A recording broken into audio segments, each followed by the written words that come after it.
তারা পাগল হয়ে যায়। আমরাও কিন্তু খাবারের প্রতি পাগল আছি না নাই? কথা বলেন না ভাই? খাওয়া যেখানে আমরা সেখানে খাওয়া নাই, আমরাও খাওয়া যেখানে আমরা সেখানে। রাহমাতুল লিল আলামিনকে পরামর্শ দেয়, পরামর্শ হলো ৭০ জন লোককে দাওয়াত দিবেন, খাওয়ার দাওয়াত আমার বাড়িতে। আমার বাড়িতে খাওয়ার দাওয়াত দেওয়া হলো। ৭০ জন লোক চলে আসলো বিশ্বনবীর বাড়িতে। পিতৃকুলের 10 জন, মাতৃকুলের 10 জন। কথাটা খুব গভীরভাবে শুনবেন। পিতৃকুলের 10 জন, মাতৃকুলের 10 জন, শ্বশুরকুলের 10 জন, আর প্রতিবেশী হলো ডাইনে বামে সামনে পিছনে 40 জন। এই মোট ৭০ জন লোককে দাওয়াত দিয়ে সুন্দর করে খাবারের একটা আয়োজন করা হয়েছে। খাবার খাওয়া শেষ, আল্লাহর হাবিব নিজের চরিত্রের ব্যাপারে তাদের কাছ থেকে কিছু সার্টিফাই নিচ্ছেন, কিছু সার্টিফিকেট নেবেন। হুজুর আমার বললেন, আমার আত্মীয়রা, পিতৃকুল, মাতৃকুল, শ্বশুরকুল, প্রতিবেশী, আপনারা সবাই আছেন। আপনাদের কাছে আমার একটু কথা হলো যে আমার চরিত্র কেমন আপনারা একটু বলেন। সবাই বলতেছে বলতে পারে।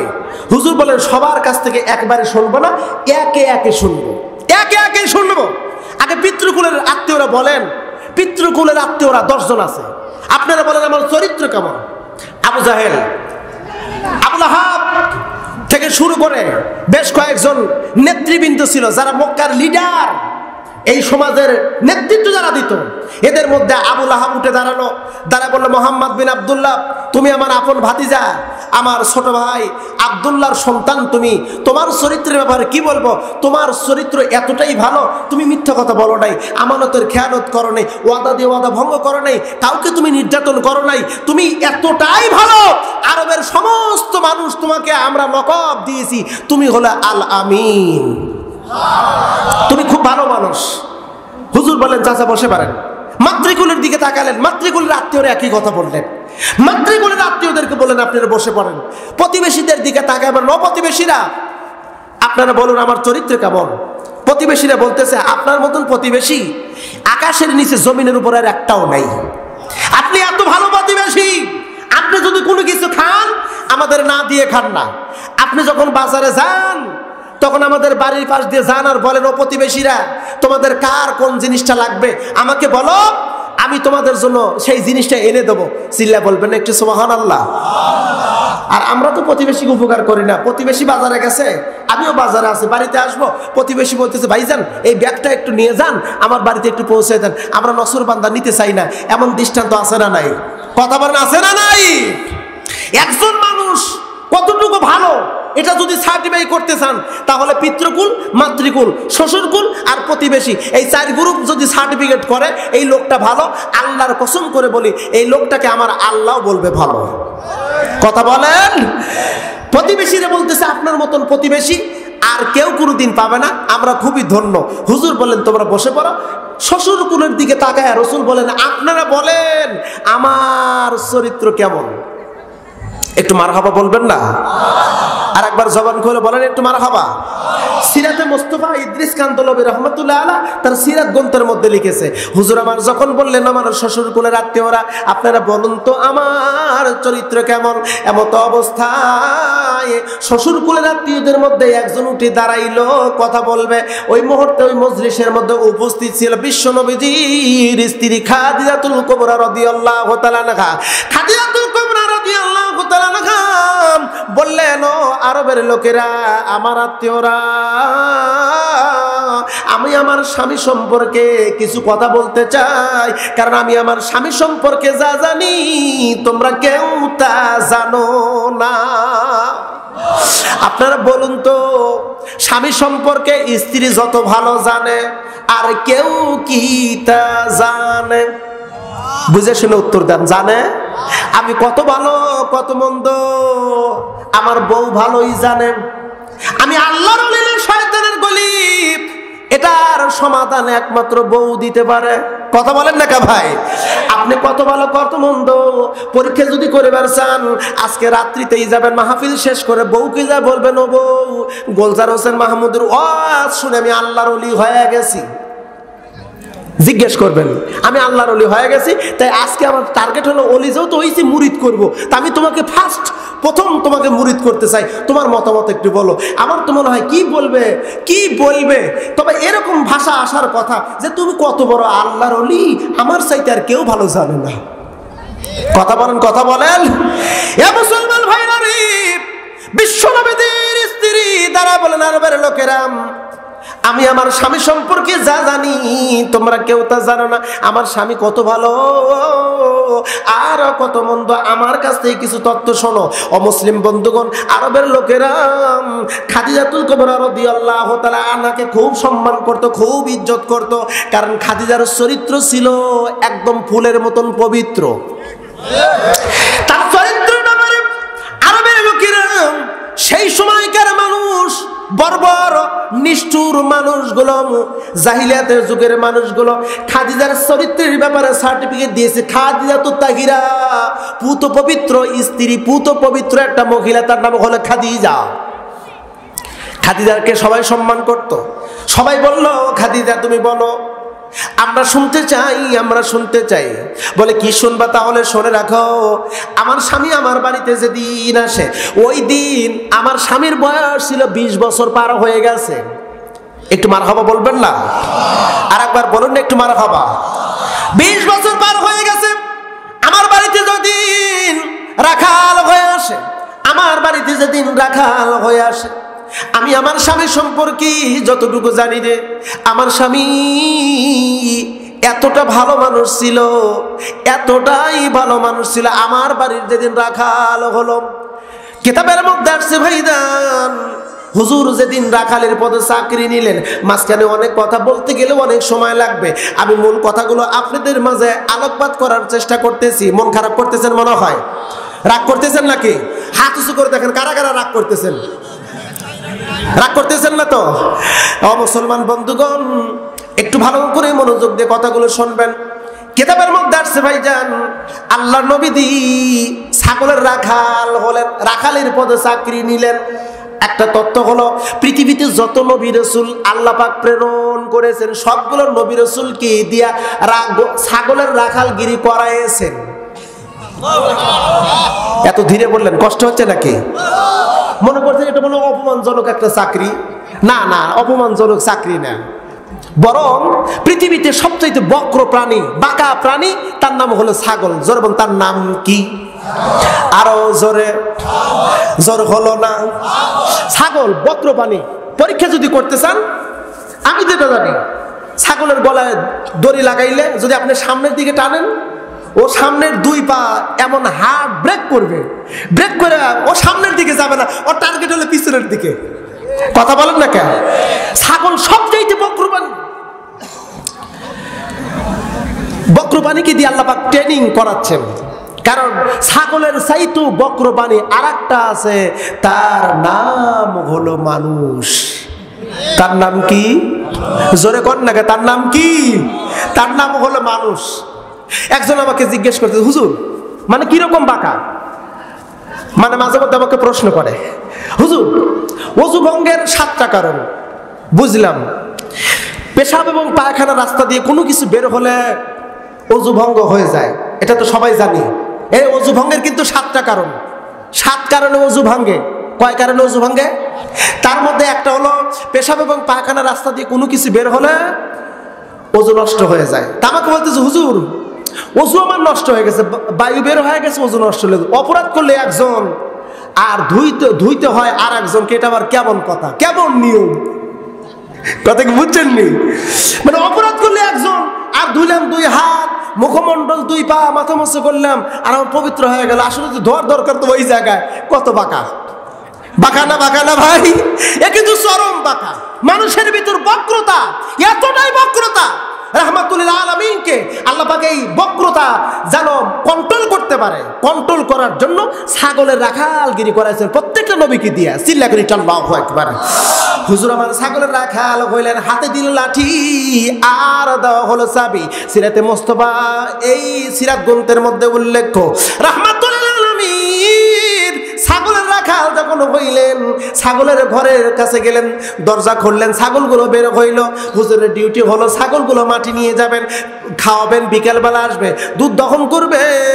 আল্লাহর নবীজি ছাগলের ঘর থেকে ছাগলগুলো যখন বের করতেছেন ভাইজান, ছাগলগুলো বের হয় কিন্তু রাস্তা ওঠে না, শুধু এলো পাথারি আর এলো পাথারি, দৌড়াদৌড়ি দৌড়াদৌড়ি। হুজুরের হাতে আর একটা দেওয়া হয়েছে লাঠি, লাঠি দেওয়া হয়েছে লাঠি। লাঠি দেওয়ার উদ্দেশ্য হলো যেই ছাগল এলো পাতারি দৌড়াদৌড়ি করবে, ওর পিঠের উপরে কয়েকটা বাড়ি দিলে ও সোজা রাস্তায় হাঁটবে, সোজা রাস্তায় হাঁটবে, এই জন্য হলো লাঠি। লাঠির মধ্যে কিন্তু অনেক কেরামতি আছে, আছে না? আছে না? আছে না? লাঠির মধ্যে অনেক কেরামতি আছে। এই কেরামতিটা আপনি নিজেও পরীক্ষা করতে পারেন। গভীর রাত্রিতে যদি একা একা যান, পাগলা কুকুর কিন্তু রাস্তায় থাকে কি থাকে না? আপনার হাতে যদি লাঠি থাকে, লাঠি থেকে কুকুর ভয় করে দূরে থাকবে। শুধু কুকুরই নয়, মানুষের মধ্যেও এক জাত কুকুর আছে, এরাও কিন্তু লাঠি দেখে ভয় করে।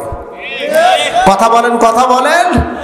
আমার বাংলাদেশের যেই পরিবেশ পরিস্থিতি, বর্তমান যেই পরিবেশ দাঁড়ায় গেছে, এই পরিবেশ যে অবস্থায় চালু হয়েছে, বাংলাদেশের মুসলমানদের কপালে এমন কালিমা লেখা হয়েছে, এত দুঃখ দুর্দশা। তবে এই দুঃখ দুর্দশা দূর হতে বেশি সময় লাগবে না। আমার দেশের নওজোয়ান যুবক তরুণ, একজন নয়, দুইজন নয়, মাত্র হাতে গোনা 10 লক্ষ মধ্যে মুজাহিদ যদি 2 হাত লাঠি নিয়ে যদি ময়দানে বার বের হয়, নারায়ে তাকবীর স্লোগান দেয়, আল্লাহর কসম করে বলি, টেকনাফ থেকে তিতুরা, রূপসা থেকে পাতুরিয়া স্লোগান দিতে দাঁড়ি আমার দেশের কুকুর নামক শয়তানরা বাংলার জমিন থেকে ছাড়তে বাধ্য হয়ে যাবে। কথা বল ঠিক কিনা?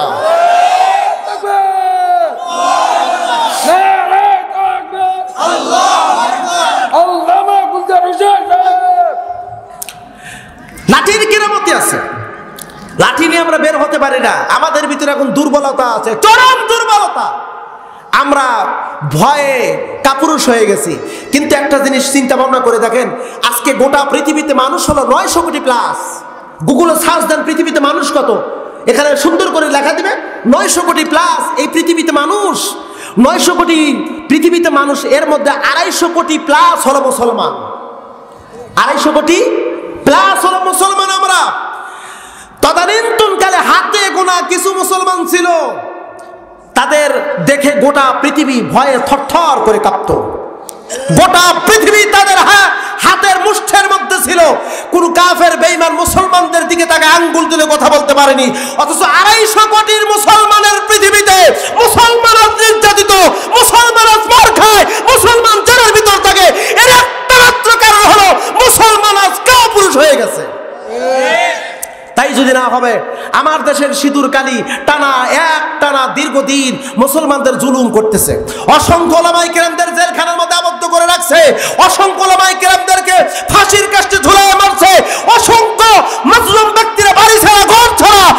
এই সিঁদুর কালি থাকতে পারতো না যদি আমাদের ভিতর যদি সাহস আর হিম্মত, যদি ঈমান থাকতো, এই সিঁদুর কালি আমার বাংলার জমিনের মুসলমানদেরকে শাস্তি দিতে পারতো না। এটা হলো আমাদের চরম ব্যর্থতা, চরম দুর্বলতা।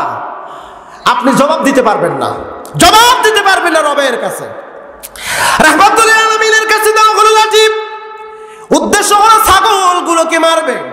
আমার নবীজি ছাগলগুলোকে ভয় দেখায়, মারে না। শুধু ভয় দেখায়, মারবো কিন্তু মারে না। জোরে করে একটু আল্লাহু আকবার। হুজুর আমার প্রেরিত হয়েছেন বুইসতু রাহমাতুল লিল আলামিন, এই পৃথিবীর জন্য রহমত। কাউকে মারেন নাই, অকারণে কাউকে তিনি আঘাত করেন নাই। আল্লাহর নবী বলেন, আমার উম্মতেরা রে, খবরদার খবরদার, কাউকে অন্যায় করে আঘাত করো না, অন্যায় ভাবে আঘাত করো না, কাউকে মেরো না, অপমান করো না। এ আমার উম্মতরা, কোন মাখলুককে তোমরা কষ্ট দিও না, এমনকি বিনা কারণে গাছের পাতাও তোমরা ছেড়ো না। অথচ সেই নবীর উম্মত হইয়া আমরা মানুষকে পাখির মতন গুলি করে মারতেও দ্বিধাবোধ করি না। কথা বলেন না কেউ ভাই? আমরা সেই নবীর উম্মত হইয়া মানুষকে জেল জুলুম জরিমানাও করতে আমরা দ্বিধাবোধ করি না। নিজের ক্ষমতাকে টিকে রাখার জন্য অন্য দলের মানুষদেরকে বিনা দোষে জেলের মধ্যে ঢুকাতেও আমরা একটু দ্বিধাবোধ করি না। কথা বলেন আছে না নাই? হুজুর আমার ছাগলগুলোকে ভয় দেখায়, ছাগলের রাস্তায় উঠিলাম। বিশ্ব নবীজি দীর্ঘক্ষণ চেষ্টা করলেন, চেষ্টা করার পর ব্যর্থ হয়ে গেলেন। হুজুর চিন্তা ভাবনা করলেন যে এই ছাগল আমার কথা শুনে না, এদের রাখালগিরি করা আমার পক্ষে সম্ভব না, আমার পক্ষে সম্ভব না। এই যে আপনারা যারা বসে আছেন, আমার বয়ান শুনতেছেন, জানি না কোন কারণে শুনতেছেন, নাকি প্রধান অতিথি আর একজন আছে ওনার অপেক্ষায়, না কোন কারণে আল্লাহ ভালো জানে। যদিও কথাটা একটু বলি, আপনারা যদি এতক্ষণ বয়ান না শুনতেন, আমি গোলজার কি এতক্ষণ আলোচনা কি করতে পারতাম? বুঝে শুনে উত্তর দেন, করতে পারতাম? আপনাদের এই যে মসজিদের ইমাম ওমর ফারুক, হাফেজ ওমর ফারুক, সে মসজিদের ইমাম। ইমামকে কেউ দেখতে পারে না, ভালোবাসে না, ইমাম কি ইমামতি করতে পারবে? হ্যাঁ, কথা বলেন না কা? আল্লাহর নবী দেখলেন যেই ছাগল আমার কথা শুনে না, ওদের রাখালগিরি আমি করব না। চাবি আর লাঠি লইয়া মালিককে ডাক দেওয়াল, মালিক গো, এদের রাখালগিরি করা আমার পক্ষে সম্ভব না, দেন না। লাঠি আর চাবি রইল, আমি আমার মতে চলে গেলাম। অমুসলিম বন্ধুগণ, চাবি আর লাঠি ফেলে দিয়া হুজুর আমার খাদিজাতুল কুবরা রাদিয়াল্লাহু তাআলা আনহার বাড়ি থেকে বের হয়ে চলে যাচ্ছিলেন। কিতাব প্রমাণ করেছে ভাইজান, হুজুর আমার বের হলেন বাড়ির ভিতর থেকে। ছাগলগুলো বিশ্ব নবীজির পিছনে পিছনে রওনা দেওয়া শুরু করলো। হুজুর আমার যেদিকে যায়, ছাগলগুলো সেই দিকেই যাওয়া শুরু করলো। চিল্লা এখন আল্লাহু আকবার।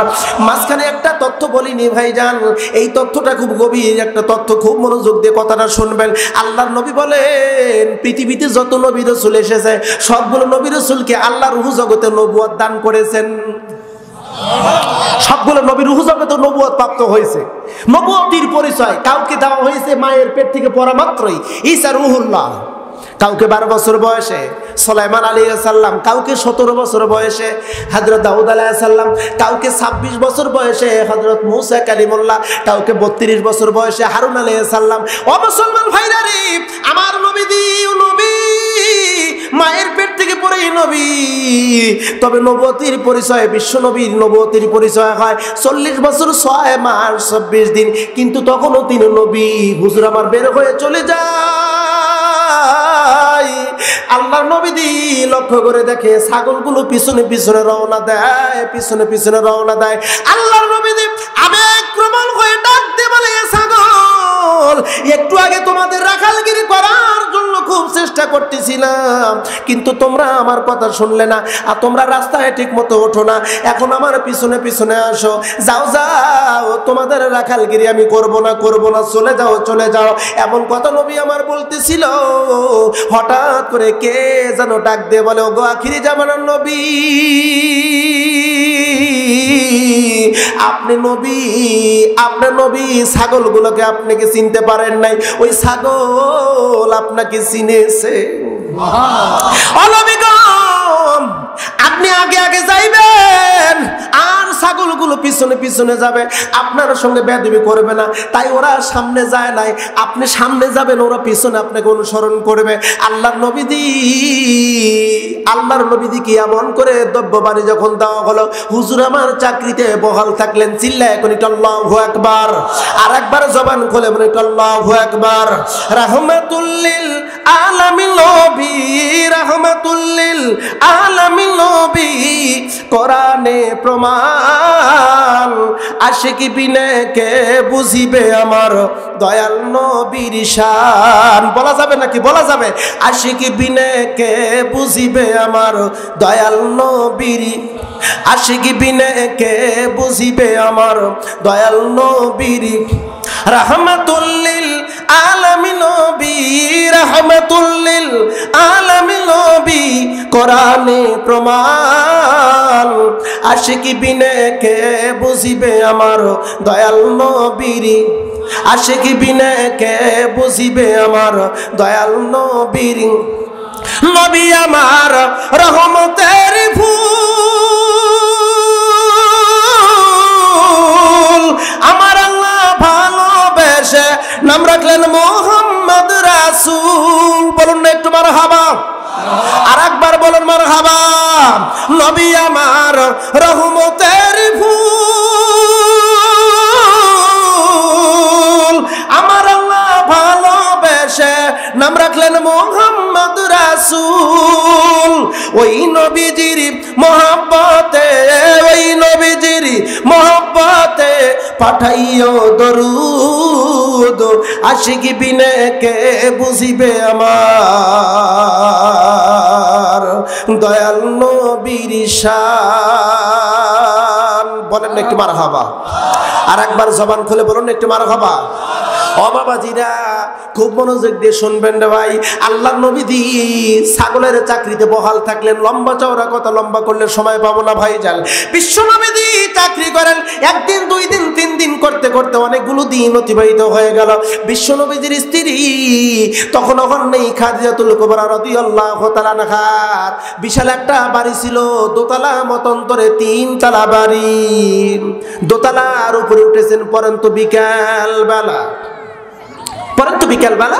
দোতলার উপর উঠেছে উঠে দেখে মরুভূমির ভিতরে একজন ব্যক্তি খালি গায়ে শুয়ে আছে মরুভূমির ভিতরে উত্তপ্ত বালুর উপরে শুয়ে আছে আর ছাগলগুলো ওই ব্যক্তিটির আশপাশে বসে আছে এই দৃশ্যটা কয়েকদিন দেখেছে দেখার পর খাদিজা চিন্তা ভাবনা করলো এই রোদের ভিতরে উত্তপ্ত রোদ আর বালুর উপরে টান টান হয়ে শুয়ে থাকে এটি কি সাধারণ কোনো মানুষ হতে পারে পাগল কৌতূহল বসিত খাদিজাতুল কুবরা রাদিয়াল্লাহু তাআলা আনহা দাসী ছিল নাম ছিল নাফিসা কিতাবের মধ্যে আছে নাম হলো নাফিসা নাফিসাকে ডাকলেন নাফিসাকে ডেকে বলেন এই আমার দাসী দেখো ওই যে দেখা যায় একজন ব্যক্তি মরুভূমির ভিতরে উত্তপ্ত বালুর উপরে শুয়ে থাকে এই লোকটা মনে হয় পাগল নাফিসা ডাক দেয় বলছে মালিক ও পাগল না ও হলো আমাদের বাড়ির রাখাল মুহাম্মদ বিন আব্দুল্লাহ আমার বুঝে আসে না উত্তপ্ত বালুর উপরে কিভাবে শুয়ে থাকে তার কি পিঠে যন্ত্রণা হয় না পিঠ কি পড়ে যায় না নাফিসা ডাক দিয়ে বলে মালিক গো আপনি তো জানেন না আমি তার অনেকগুলো ঘটনা আমি জেনেছি কি জেনেছো বলে দরজা খোলে ছাগলগুলো বের হয় নবী মোহাম্মদ আগে আগে যায় আর ছাগলগুলো পিছনে পিছনে যায় আমি দেখেছি ও মালিক আমি যা দেখেছি গো আপনি ওইগুলো শুনলেন আশ্চর্য হয়ে যাবেন সব ঘটনা যখন খুলে বলল ভাইজান সব ঘটনা যখন খুলে বললাম নাফিসাকে বললাম ও নাফিসা তাহলে আমি দেখতে চাই মোহাম্মদ বিন আব্দুল্লাহকে আমি সচক্ষে দেখবো আসলে সে আমার রাখাল কিনা ঘর থেকে বের হইলেন বের হয়ে সোজা চললেন নবীজিকে দেখার জন্য আল্লাহর নবীকে দেখার জন্য খাদিজার নাফিসা বের হইলেন হুজুর আবার শুয়ে আছে ছাগলগুলো তার আশেপাশে বসে রয়েছে বিশ্বনবী তখনও ঘুমান নাই আল্লাহ পাক চোখে একটু ঘুম দিয়ে দিলেন এটা একটা হিকমত কিতাব বের ভিতরে আসছে খাদিজা আর এই দাসী এবার বিশ্বনবীদের পাশাপাশি এমন দাঁড়াইলো খাদিজা বলল নাফিসা আমার গায়ে এত সুন্দর ঠান্ডা আবহাওয়া লাগলো এত সুন্দর ঠান্ডা আবহাওয়া কোনোদিন আমার গায়ে লাগেনি আমার শরীরে লাগে নাই জোরে করলে একটু সুবহানাল্লাহ নাফিসা ডাক দিয়ে বলে মালিক গো আকাশের দিকে তাকায় দেখেন আকাশের দিকে তাকায় দেখেন একটা মেঘখণ্ড এই মোহাম্মদ বিন আব্দুল্লাহকে ছায়া দিতেছে খাদিজা এই দৃশ্য দেখে বিমোহিত হয়ে গেল কিতাবের মধ্যে আসছে তিনি আর দেরি না করে তার চাচাতো ভাই ওরাক ইবনে নাওফেল তাওরাত জবর ইনজিলের একজন পণ্ডিত মহাপণ্ডিত তার কাছে গেল যা সব কিছু খুলে বলল ভাইজান আমার বাড়ি একটা রাখাল আছে রাখালের এমন এমন এমন এমন কর্মকাণ্ড ভাইজান একটু বলেন তো এই রাখালটা কে হতে পারে ওরাক ইবনে নাওফেল ডাক দিয়ে বলে খাদিজা রে তোমার বাড়ির যে রাখাল তার নাম কি তার নাম হলো মোহাম্মদ পিতার নাম কি বলে আব্দুল্লাহ মাতার নাম কি বলে আমিনা দাদার নাম কি আব্দুল মুত্তালিব কুরাইশের হাশিমি বংশের ও খাদিজা সবগুলো মিলে হয়ে যায় খাদিজা রে এত সাধারণ কোনো মানুষ না এগুলো আখিরি জামানার পয়গম্বর খাদিজা রে এই রাখালের সঙ্গে এই নবীর সঙ্গে খারাপ ব্যবহার করবি না ভালো ব্যবহার করবি রে তোর কিসমত খুলে যাবে, তোর ভাগ্য খুলে যাবে। এ কিন্তু আখিরি জামানার নবী, চিল্লায় তিনি আল্লাহু আকবার। ও মুসলমান বন্ধুগণ, আমার নবী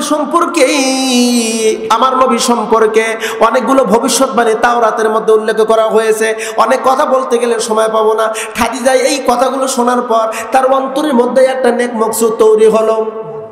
সমস্যা না, সমস্যা তাহলে আলোচনা করেন না, নাকি আলোচনা বন্ধ করে দেবো ভাইজান? আলোচনা বন্ধ করে দেবো? আলোচনা চলবে কি নাকি? ইনশাল্লাহ। যেহেতু আরেকজন বক্তা আছে, উনি আসলে আমি আলোচনা ছেড়ে দেবো ইনশাল্লাহ। উনি আসলে আমি আলোচনা ছেড়ে দেবো। আসছে নাকি? না, সমস্যা নাই, আপনি করুন। এটা জিকির লা ইলাহা ইল্লাল্লাহ, মহব্বতে জোরে হয় না, জোরে বলো লা ইলাহা ইল্লাল্লাহ। লা ইলাহা ইল্লাল্লাহ, লা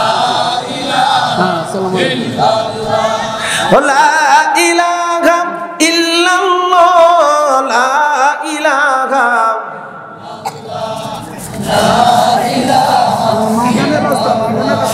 লা